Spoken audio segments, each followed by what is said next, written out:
Welcome to good study. चाहे आप किसी भी एग्जाम की तैयारी कर रहे हैं, एक बार ये वीडियो जरूर देखिएगा, क्योंकि ये सारे क्वेश्चन 1998 से लेकर 2022 तक प्रीवियस ईयर में पूछे गए क्वेश्चन हैं। ये परसेंटेज का पार्ट 7 होगा। यदि आपने बाकी के पार्ट नहीं देखे हैं वो या तो आप टेलीग्राम से देख सकते हैं या फिर लिंक उसका डिस्क्रिप्शन में दे दिया गया है। तो चलिए बिना टाइम वेस्ट करते हुए शुरू करते हैं पहले क्वेश्चन से। पहला क्वेश्चन में कहा गया है y में से y के x% को घटाने का अर्थ है y को निम्नलिखित में से किससे गुना करना है। और यहाँ पर नीचे 4 ऑप्शन पहले से दे रखे हैं। क्वेश्चन में क्या कहा गया है, पहले उसको हम एक बार लिख लेते हैं। कहा गया है y में से y के x% को घटाया जाता है। तो यहाँ पर लिखिए y है तो y लिखिए, घटाना है तो यहाँ पर माइनस लिखेंगे। घटाना क्या है, y के x%, तो y गुना x बटा 100, ये घटाना है। इसमें आगे क्या होगा, अब y होगा माइनस xy बटा 100, ये होगा। अब जब हम दोनों को देखते हैं तो हमें यहाँ पर ये दिख रहा है कि y जो है ये दोनों में है, तो यहाँ पर हम y को कॉमन ले लेंगे। तो यहाँ पे बचेगा y इंटू y में से y कॉमन लेंगे तो 1 बचेगा, माइनस xy में से हम y कॉमन लेंगे तो x बचेगा, x बाय 100। अब देखिए क्वेश्चन में क्या कहा गया है। क्वेश्चन में कहा गया है कि y को निम्नलिखित में से किससे गुना करना है। यहाँ पर ये तो y दे रखा है, y को यदि हम इससे गुना करें तो ये शुरू वाला वैल्यू आएगा या नहीं आएगा, बिल्कुल आएगा। तो यहाँ पर हमें y को इससे गुना करना है, तो यहाँ पर ये जिस ऑप्शन में रहेगा वही इसका करेक्ट आंसर हो जाएगा। 1 माइनस एक्स बाय 100, ये ऑप्शन नंबर सी में दे रखा है, तो सी इसका करेक्ट आंसर हो जाएगा। चलिए नेक्स्ट क्वेश्चन फटाफट देख लेते हैं। 1 से 100 तक की उन संख्याओं की प्रतिशतता बताइए जिनके वर्ग का अंत अंक 4 है। हमें यहाँ पर 1 से लेकर 100 तक में ऐसा संख्या ढूंढना है जिसका यदि हम वर्ग करें तो लास्ट में 4 हो। यहाँ पर ऐसा संख्या ढूंढिए। अब 1 का स्क्वायर 1 होता है, इसमें तो 4 आएगा नहीं। 2 का स्क्वायर 4 होता है, तो इसमें एक संख्या होगा। 3 का स्क्वायर 9 होता है, तो ये होगा नहीं। 4 का स्क्वायर 16 होता है, ये भी नहीं होगा। 5 का स्क्वायर 25 होता है, तो इसमें लास्ट में 4 आएगा नहीं। 6 का स्क्वायर 36 होता है, इसमें भी 4 नहीं आएगा। 7 का स्क्वायर 49 होता है, इसमें भी नहीं आएगा। 8 का स्क्वायर 64 होता है, तो 64 के लास्ट में 4 आ रहा है। 9 का स्क्वायर में 81 होता है और 10 का स्क्वायर में 100 होता है। तो इसी तरह से जब हम 1 से लेकर 10 तक देख रहे हैं तो हमें 2 संख्या मिल रहा है जो कि लास्ट में 4 आ रहा है। तो यहाँ पर इसी तरह से 10 से लेकर 20 तक करेंगे, उसमें 2 आएगा। फिर 20 से लेकर 30 तक करेंगे, उसमें 2 आएगा। फिर 30 से लेकर 40 तक करेंगे, उसमें 2 आएगा। 40 से लेकर 50 तक करेंगे, उसमें 2 आएगा। फिर 50 से लेकर 60 तक करेंगे, उसमें भी 2 आएगा। 60 से लेकर 70 तक करेंगे, उसमें भी 2 आएगा। 70 से लेकर 80 तक करेंगे, उसमें 2 आएगा। 80 से लेकर 90 तक, उसमें भी 2, और 90 से लेकर 100 तक, उसमें भी 2। तो जहाँ जहाँ पर आया है उसको आप जोड़ लीजिए। 2 2 4 2 6 2 8 2 10 2 12 14 16 18, यहाँ पर एक 19 और यहाँ पर एक 20। तो यहाँ पर 1 से लेकर 100 तक हमें ऐसे 20 संख्या मिलेंगे जिसका स्क्वायर करेंगे तो लास्ट में कितना आएगा, 4 आएगा। यदि आप सभी को वीडियो पसंद आ रहा हो तो वीडियो को लाइक करके चैनल सब्सक्राइब जरूर कर लीजिएगा। इस तरह के यहाँ पर डेली वीडियो आपको मिलते रहेंगे, एक दिन मैथ और एक दिन रीजनिंग। तो चलिए अगला क्वेश्चन फटाफट देख लेते हैं। कहा गया है 10,000 सीटों वाले एक स्टेडियम में 100 सीटें छोड़कर सभी टिकट बेच दिए गए। उनमें 20% आधी कीमत पर बिके और शेष सभी ₹20 की पूरी कीमत पर बिके। तदनुसार टिकटों की बिक्री से प्राप्त कुल कितने रुपये मिले। अब देखिए इसमें करना क्या है। 10,000 टिकट है, इसमें से 100 टिकट को छोड़कर सब टिकट बेच दिया गया, तो बिका कितना? 9,900 टिकट बेच दिया गया।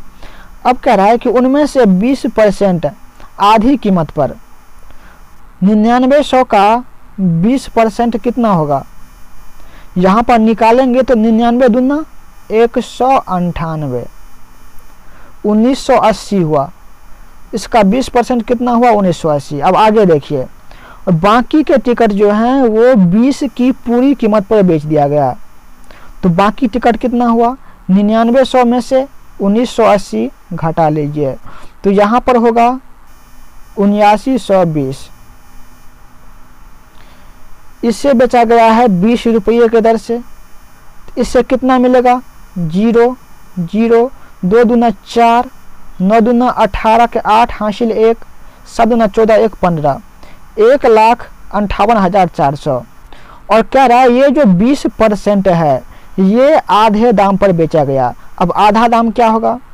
20 रुपया ये कुल कीमत है, तो इसका आधा 10 रुपया, तो 1980 का दाम कितना होगा? इसको 10 से गुना कर देंगे, तो ये हो जाएगा 19,800। तो कह रहा है कि टिकटों की बिक्री से प्राप्त कुल कितने रुपये मिले? तो 1,58,400 में 19,800 जोड़ दीजिए, तो कितना हो जाएगा? 58 20 78, लेकिन यहाँ पर तो है 19, यहाँ से 1 घटा लेंगे, 8 4 12, तो यहाँ पर होगा 78,200, 1,78,200 इसका सही आंसर होगा ऑप्शन नंबर बी। चलिए नेक्स्ट क्वेश्चन फटाफट देख लेते हैं। कहा गया है एक परीक्षा में जिसमें पूर्णांक टोटल 500 थे, ए को बी की अपेक्षा 10% कम अंक मिले, उसी में बी को सी की अपेक्षा 25% अधिक अंक मिले और सी को डी की अपेक्षा 20% कम अंक मिले। तदनुसार यदि ए को 360 अंक मिले हों तो डी को पूर्णांक के कितने प्रतिशत अंक प्राप्त हुए? यहाँ पर डी को टोटल में से कितना नंबर मिला, वो टोटल का कितना परसेंट है ये हमें निकालना है। तो जैसा जैसा क्वेश्चन में कहा गया है पहले वैसा वैसा कर लेते हैं। कहा गया है ए को बी की अपेक्षा 10% कम अंक मिला है, तो यहाँ पर लिखेंगे ए और यहाँ पर लिखेंगे बी। ए को बी से 10% कम मिला है, तो यदि बी को 10 मिला है तो ए को कितना मिलेगा? 9 मिलेगा, बी से 10% कम हो गया। अब आगे कहा गया है बी को सी के अपेक्षा 25% अधिक मिला है,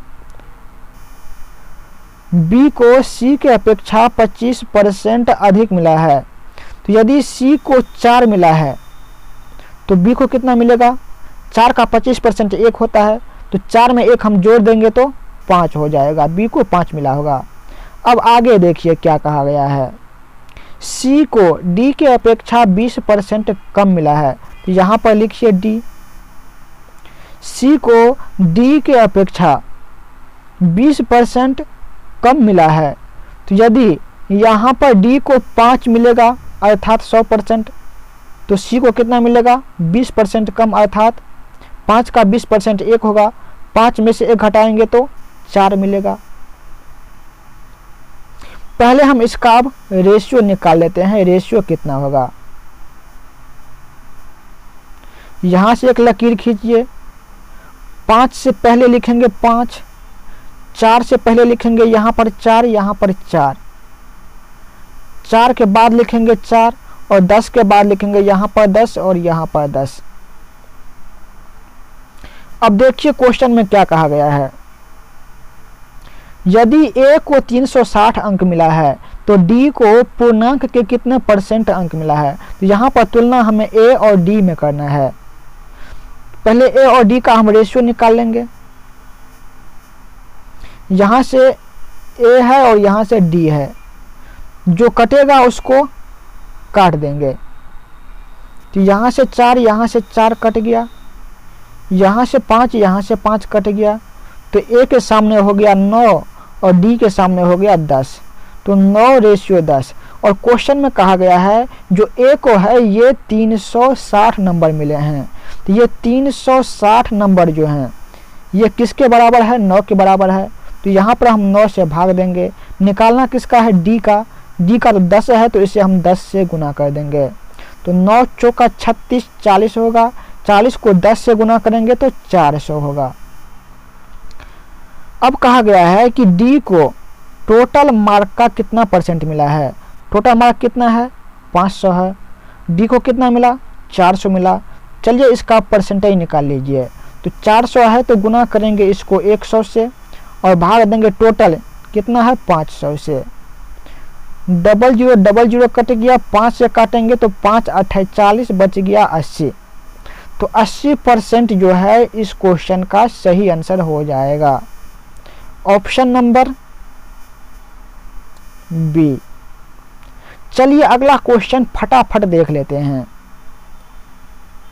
सेल्फ बी में जितनी पुस्तकें हैं सेल्फ ए में उसकी 4/5 है। यदि ए की 25% पुस्तकें बी में अंतरित कर दी जाए और फिर बी से 25% पुस्तकें ए में अंतरित कर दी जाए तो ए में पुस्तकें की कुल संख्या का प्रतिशत होगा। ये परसेंटेज का पार्ट 7 है। यदि आपको यहाँ पर थोड़ा समझ ना आ रहा हो तो आप बाकी के पार्ट देख लीजिए, फिर आपको ये सारे समझ में आ जाएंगे। सेल्फ बी में जितनी पुस्तक है सेल्फ ए में उसका 4/5 है। तो 4/5 में नीचे क्या है, 5 है। तो यदि हम यहाँ पर बी मान ले 5 हैं तो ए कितना होगा, 4 होगा। यदि ए की 25% पुस्तकें बी में अंतरित कर दी जाए और फिर बी से 25% पुस्तकें ए में अंतरित कर दी जाए तो ए में पुस्तकों की कुल संख्या का प्रतिशत क्या होगा। तो यहाँ बी का 5 है और ए का 4 है। यदि हम इसका प्रतिशत निकालेंगे 25% तो थोड़ा ये दशमलव में आ जाएगा। तो इसको हम क्या करेंगे, आसान करने के लिए 5 को 20 से गुना करेंगे और 4 को 20 से गुना करेंगे। तो 5 को 20 से गुना करेंगे तो 100 हो जाएगा और 4 को 20 से गुना करेंगे तो 80 हो जाएगा। अब कहा गया है कि ए का 25% पुस्तक बी में अंतरित कर दिया गया। आगे कहा गया है कि ए का 25% बी में अंतरित कर दिया गया। तो 80 का 25% कितना होता है, 1/4। 80 का 1/4 कितना होगा, 20 होगा। तो 100 में 20 को जोड़ देंगे, ये कितना होगा, 120 हो जाएगा। फिर आगे देखिए क्या कहा गया है। आगे कहा गया है फिर बी से 25% पुस्तकें ए में अंतरित कर दी जाए। तो अब बी का कितना हो गया है, 120 हो गया है।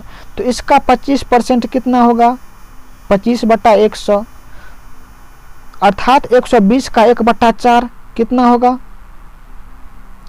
30 हो जाएगा। अब ध्यान दीजिए 80 था जिसमें से 20 दे दिया तो ये तो 60 बच गया। अब 30 जो है 60 के पास और आ गया, कितना हो गया, 90 हो गया।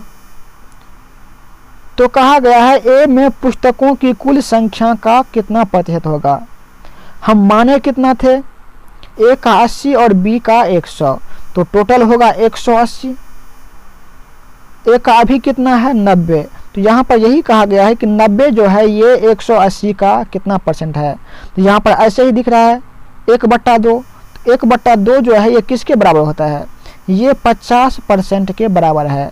यदि आप निकालना चाहें तो निकाल सकते हैं, 90 गुना 100/180, तो भी आपको 50% ही आएंगे। चलिए अगला क्वेश्चन फटाफट देख लीजिए। रतन का व्यय और बचत 5:1 है। यदि उसका वेतन 25% बढ़ा दिया जाए और बचत 15% बढ़ा दिया जाए तो उसके व्यय में कितने % वृद्धि होगी। यहाँ पर कहा गया है कि रतन का व्यय जो है और बचत है इसका अनुपात 5:1 है। तो यहाँ पर लिख लीजिए पहले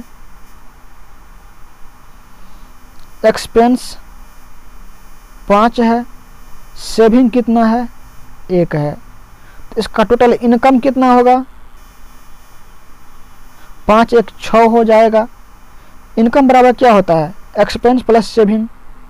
अब कहा गया है कि वेतन में 25% बढ़ा दिया जाए, तो 6 का यदि हम 25% निकालने लगेंगे तो ये थोड़ा कठिन हो जाएगा। तो सभी को हम गुना कर देंगे, किससे करेंगे 20 से गुना कर दीजिए, तो 20 छक्का 120 हो जाएगा। एक्सपेंस कितना होगा 100 होगा और सेविंग कितना होगा 20 हो जाएगा। फिर कहा गया वेतन 25% बढ़ गया, तो 120 का 25% अर्थात 1/4 कितना होगा 30 होगा। तो यहाँ पर 120 में हम 30 जोड़ेंगे तो 150 हो गया नया वेतन। और बचत जो है ये 15% बढ़ रहा है, तो बचत कितना है 20 का 15% कितना होता है 20 का 15% निकालेंगे तो ये होगा 3, तो 20 में हम 3 जोड़ेंगे तो कितना होगा 23 हो जाएगा। अब ध्यान दीजिए 150 इनकम है, 23 जो है बचत है, तो खर्च कितना करेगा 150 में से हम 23 को घटा लेंगे, तो यहाँ पर होगा 127। फिर कहा गया है कि उसके व्यय में कितना % वृद्धि हुआ है। पहले व्यय था 100 रुपया, अब हो गया 127, तो कितना बढ़ा कहेंगे 27 बढ़ा। ये कितना % होगा, परसेंटेज निकालने के लिए हम 100 से गुना करेंगे और बटा करेंगे क्या 100 को। 100 कट गया, बच गया 27%। इस क्वेश्चन का सही आंसर होगा ऑप्शन नंबर बी। चलिए नेक्स्ट क्वेश्चन फटाफट देख लेते हैं। यदि किसी आदमी को अपनी पूंजी के 1/4 भाग पर 3% ब्याज मिलता है, 2/3 पर 5% और शेष पर 11%, तो उस समग्र पूंजी पर मिलने वाला प्रतिशत ब्याज क्या होगा। इस क्वेश्चन को हम ट्रिक के माध्यम से करेंगे। शेष कितना है ये हम पहले यहाँ पर निकाल लेंगे। 1/4 जो है एक जगह दे रखा है और 2/3 है एक जगह दे रखा है, दोनों को जोड़ देंगे, फिर एक में से दोनों को घटा लेंगे, जो आएगा वो शेष बच जाएगा। तो यहाँ पर 1/4 है तो लिखिए 1/4,